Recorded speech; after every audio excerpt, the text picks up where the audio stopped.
Bienvenidos de nuevo a la historia de la iglesia cristiana. Hemos decidido terminar la primera parte de este curso con este video. Entonces vamos a tener, en fin, historia de la iglesia cristiana primero y historia de la iglesia cristiana segunda parte. Y esto será el último video de primera parte. Hemos visto el crecimiento de la iglesia cristiana. Y lo que va a pasar es una gran reforma en la iglesia. Entonces vamos a terminar hoy con el video acerca de las influencias, unos claves que nos lleva a la reforma. Entonces empezando con la parte 2, empezaremos con los personajes de la reforma más grande y formal en la segunda parte. Entonces, si está esperando las historias de Martín Lutero, Juan Calvin, Ulrich Zwingli, estas historias, y esto será primera parte de la segunda, primeros videos de la segunda parte de la historia de la iglesia cristiana. Y hoy vamos a ver cuáles son las avenidas, las cadenas, las influencias que nos ha llevado al punto de ver la necesidad de una reforma en la iglesia total de la obra de Dios. Ya hablamos acerca de Wycliffe, Tyndale y Juan Hus y cómo Dios usó a estos hombres para despertar a la gente, para despertarlos a ver la necesidad de alguna reforma. Ellos han escrito documentos contra la iglesia, con respeto a la iglesia, llamando para reforma, porque han visto unos problemas. Y hoy día vamos a tratar de identificar 4 cosas que son como avenidas o claves que nos lleva a la necesidad de una reforma protestante. Primeramente, es la corrupción, el crecimiento de la corrupción en la iglesia católica. Con su aumento de poder, también había sus doctrinas habían desviado mucho. Con el crecimiento de su poder, el aumento de su poder sobre todas las naciones, llegó también una debilidad de sus suposiciones doctrinales en varias cosas. Entonces, esto empezó con una acción por un papa que se llamaba el Unum Sanctum. Unum Sanctum. O sea, fue un documento que significa un solo santo. Hay un solo santo. Fue una bula papal, un documento condenando las acciones del rey de Francia, el rey Felipe de Francia en esta área. Entonces estaba condenándolo, y en esta condenación el Papa mismo se declaró como autoridad sobre toda autoridad humana. Declaró el Papa como un descendiente directo de San Pedro en los evangelios del Nuevo Testamento, y declaró todo poder espiritual en la iglesia, específicamente para el Papa. Esto fue un movimiento de poder por la iglesia católica. Se puso sobre su declaración una vela espiritual diciendo que tiene conexión personal con Dios y quiere presentarlo como que es por Dios que tiene su autoridad sobre toda autoridad humana. Pero también mezclado en todo esto fue la realidad de que simplemente se estaba declarando, se declaró a sí mismo el más poderoso, la autoridad sobre todas cosas. Entonces se ve en este movimiento una corrupción creciendo en la Iglesia Católica. Y lo que se ve, la manera en que se demuestra es, voy a darles unos ejemplos de la manera que se ve demostrado su abuso de poder espiritual que tenían ellos. Primeramente, la venta de indulgencias. Una indulgencia fue un documento que uno puede comprar para recibir perdón por sus pecados. Uno puede dar dinero a la iglesia, comprar un documento y recibir perdón por los pecados que había hecho en la semana anterior, por ejemplo. Entonces pasa 2 semanas más y se mete en otro pecado. Lo que tiene que hacer es volver a la iglesia, comprar otro documento, otra indulgencia para recibir de nuevo perdón de la iglesia. ¿Por qué de la iglesia? Porque la iglesia es autoridad sobre toda cosa. Entonces se ve la falsa doctrina que estaba enseñando y las prácticas malas que estaban practicando para demostrar y extender su poder sobre la gente ignorante de la verdad de la palabra de Dios. Recuerda, por eso Wycliffe, Tyndale y Hus se dedicaron a traducir la palabra para revelar la verdad del plan de Dios, que solo recibimos perdón. ¿De dónde? Por la gracia de Dios, no por dar dinero a la iglesia. Entonces es una práctica, la venta de indulgencias, una práctica, una doctrina falsa que demuestra el poder de la iglesia católica en este tiempo y es un ejemplo del abuso espiritual que estaban practicando y la realidad en este tiempo. Otro ejemplo fue los peregrinaciones o peregrinajes, peregrinaciones. Y yo sé que muchos de ustedes que están escuchando desde Sudamérica, que están en Ecuador, en México, en Perú, todavía conoce gente que hace estas peregrinaciones de un lugar a otro lugar que se ve más santo. Un lugar se ve que es el lugar santo en donde tengo que pedir mi perdón y hacer esta obra para recibir alguna reconciliación, para recibir algún perdón de mi Dios. Estos también costó dinero.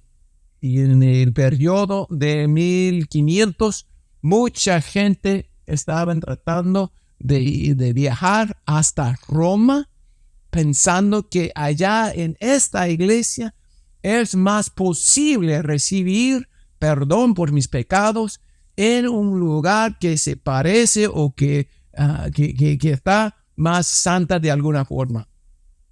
Esto también es un error. Mira, el evangelio está para todas las naciones. Cuando vino Jesús, abrió las puertas a llevar el evangelio hasta la parte más difícil alcanzar aquí en el bosque de la selva de la Amazonas, hasta el parte más aislado y difícil de alcanzar en el desierto de África. El evangelio está para todas las naciones. Pero la iglesia estaba enseñando, manifestando su poder de esta forma, diciendo a la gente que tiene que venir a un lugar central, dar su dinero para recibir su perdón y para cumplir su salvación en los ojos de Dios. Prácticas y doctrinas falsas. Básicamente lo que estaba pasando fue que la Iglesia Católica Romana estaba aprovechando de la ignorancia de la gente para recibir su dinero y para mantener su fidelidad, para mantener su poder sobre toda cosa. Una corrupción de la Iglesia Católica, un aumento de su poder y también tomando las normas doctrinales y haciéndolos más y más débil y inventadas. Esto fue un parte que Dios, por esta circunstancia, Dios estaba despertando Wycliffe, Tyndale, John Huss, muchos otros, y también vamos a ver Martín Lutero, a Juan Calvin, a hacer alguna reforma a la iglesia para devolverlo bajo la autoridad de la palabra de Dios, para enseñar a la gente que la iglesia no está para la gloria del Papa, sino que la iglesia está para la gloria de Dios, creador del mundo, el que mandó su Hijo Cristo para nuestra salvación. Por eso estamos aquí en la iglesia.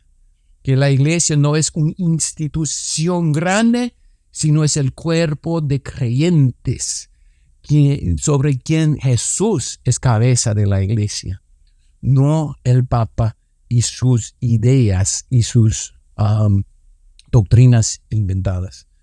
Entonces vemos aquí que una cosa que lo hace necesario para una reforma en la iglesia es la corrupción de la iglesia católica en estos días. Segunda cosa es el crecimiento de nacionalismo. Crecimiento de nacionalismo. ¿Qué significa esto?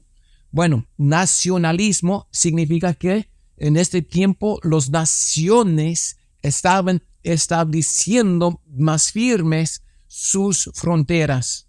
Entonces tiene aquí a Francia, tiene aquí al sur a España, tiene al otro lado a Italia, y tiene allá en el norte, en donde hoy día lo que llamamos a Alemania, otra nación bohemia que estaba estableciéndose.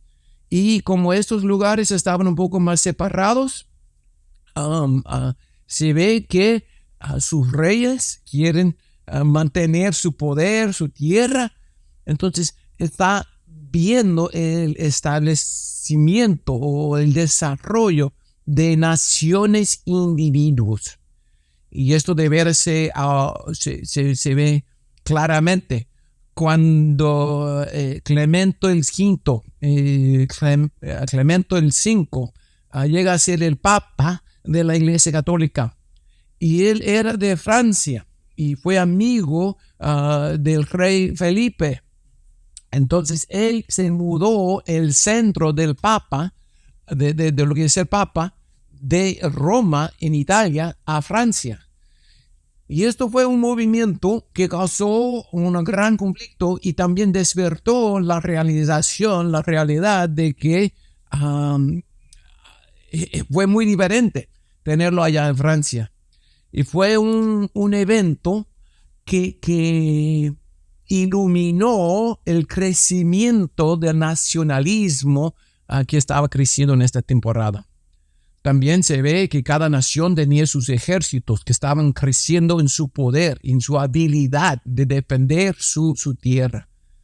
Entonces, la división político en este tiempo, España, Francia, unos ejemplos de naciones que se estaban estableciéndose, lo hizo más difícil para mantener una iglesia universal. Católica significa universal, una iglesia universal sobre todas las naciones. Entonces el crecimiento de nacionalismo lo hizo un poco diferente. Muy cerca y muy conectado con esto fue la diversidad de idiomas nacionales. La diversidad de idiomas nacionales. Entonces se ve como un orgullo de nacionalismo creciendo, y también se ve el crecimiento, el desarrollo de la diversidad de idiomas nacionales. Es que la gente, las francas, formaron y revisaron su idioma a hablar más de lo que hoy día conocemos como francés. Los de España tomaron esta misma idioma saliendo del latín y lo revisaron de una forma un poco diferente a lo que se habla en España, los españoles, y de allí sacamos español. En otras regiones tenían otros idiomas, los alemanes empezaron a hablar más alemán y allá más al norte los ingleses hablando su inglés. Entonces, otra vez, la diversidad de idiomas nacionales, esto sale de la influencia de las cruzadas y también la disminución del uso del latín empezó a tener más diversidad entre su nacionalismo y también idiomas nacionales. Y por eso vemos hombres como Wycliffe, Tyndale, John Huss, y vamos a ver a Cipriano también, el señor Reina y Valera, Cipriano de Reina y Valera, Almeida, al portugués, hombres usados por Dios a traducir la palabra a sus idiomas en esta temporada. Y eso también es algo que Dios usa para poner o para llevar la avenida, el camino a despertar la necesidad de una reforma protestante a la Iglesia Católica total. Entonces, primeramente vemos la corrupción en la Iglesia Católica. Vemos el crecimiento del nacionalismo. Y muy cerca pegado con esto, vemos la diversidad de idiomas nacionales.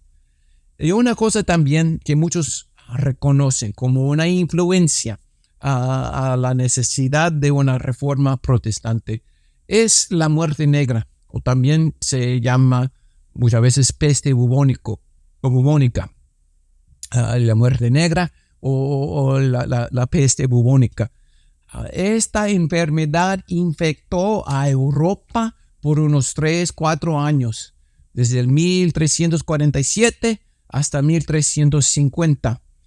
Hay varias cosas que pasó en este tiempo porque la gente estaba muriendo mucho y hubo una temporada en que al dar luz a un bebé ni lo dieron nombre por un año, casi 2 años, para verificar que puede sobrevivir este bebé, entonces darle nombre. O sea, la muerte fue tan presente en esta temporada que fue muy, muy difícil. Dicen unos acerca de los números que casi 50% de la gente que estaba viviendo aquí en Europa murió por esta enfermedad. Esto contribuyó al aislamiento de las naciones. La gente no quería viajar porque se vieron que la enfermedad de aquí no quieren llevarlo a otro lugar. Entonces, esto fue una contribución a la aislación de las naciones en este tiempo. Fue también una contribución a minimizar la población de la gente y también tuvo un impacto grande en su fe de mucha gente. Que si tenemos un Dios, que si la iglesia tiene tanto poder, ¿por qué no pueden hacer algo para resolver este asunto grande? Entonces fue algo también que impactó el deseo de conocer más a Dios en este tiempo, para poder entender las influencias y lo que está pasando con toda esta enfermedad. No fue una de las cosas más grandes, por eso lo puse a lo último, pero sí tenía su influencia. Y puede ver cómo todas estas cosas se están combinando. Son como cadenas o avenidas, todos llevando al mismo punto de que hay una necesidad para una reforma dentro de la iglesia católica romana en este tiempo. Y estas son cosas guiadas por la mano de Dios. El crecimiento del nacionalismo, algo que está bajo la mano de Dios. Cosas así dentro de la iglesia son influencia tal vez del pecado, pero siempre en cada nación, vamos a ver, en cada nación, en varios lugares, saliendo de estos grupos que hablan idiomas diferentes, Dios está tocando corazones de personas para despertarlos a su palabra, para despertarlos a pensar bien sobre la salvación, y los usa con sus convicciones a despertar la iglesia y la gente común a ver la necesidad de una reforma en la iglesia, a despertar en ellos una necesidad de entender que la salvación es por la fe. Tenemos la salvación por la fe. Tenemos la salvación por la gracia de Dios. Tenemos la salvación que encontramos en la palabra de Dios. Que solo tenemos salvación en Cristo Jesús. No por la obra de una iglesia en otro país, en un lugar especial, sino solo por la gracia y la obra de Cristo que murió y derramó su sangre en la cruz. Y todo esto funciona. Todo esto, nuestra fe, nuestra salvación, la obra de Cristo, todo esto para la gloria de Dios. Todo para la gloria de Dios, el creador del universo. Dios estaba tocando a varios hombres, despertándolos a ver la grandeza de quién es Dios. Nuestra salvación es para la gloria de Dios, no es para la gloria de alguna iglesia, no es para la gloria de algún papa, no es para mantener poder en alguna nación, es para servir a las naciones, es para cambiar las naciones desde adentro para afuera, de su corazón a toda su vida. Entonces Dios usó varios hombres en estos tiempos, y en nuestra temporada hay cosas que están en contra de la iglesia. Hay influencias negativas contra nuestra iglesia, y hermanos, quiero decirles, Dios quiere usarles también a hacer esta influencia positiva, a ponerse firme sobre la palabra de Dios para predicar la palabra de Dios. Como dice 2 Corintios 4, confiando en la palabra de Dios, no adulterando, ni añadiendo, ni quitando, simplemente predicando la plena verdad de la palabra de Dios y dejando que la palabra de Dios hace el cambio en las vidas de las personas. Por eso estamos estudiando la historia cristiana, para ver cómo Dios ha usado otros y cómo desea usar nosotros también. Hermanos, espero que si no, tal vez nos recuerda todos los datos, todas las fechas, que por lo menos puede ver la grandeza de nuestro Dios y que nada ha escapado su mano, que Él ha estado guiando y moviendo hasta hoy día y todavía desea trabajar y funcionar y obrar por medio de su vida. Póngate en las manos de Dios como un pastor, como líder, para que Dios le pueda usar, a avanzar a su reino, a predicar la palabra y establecer iglesias sanas y fuertes en donde quiera que Dios le tiene. Hermano, gracias por escuchar. Espero que haya aprendido mucho en esta primera serie de videos sobre la historia de la historia de la iglesia cristiana. Vamos a seguir adelante y vamos a ver mucho más de lo que Dios ha hecho para animarnos a ponernos en sus manos para ser usado por Él. En el nombre de Cristo. Que Dios les bendiga ricamente.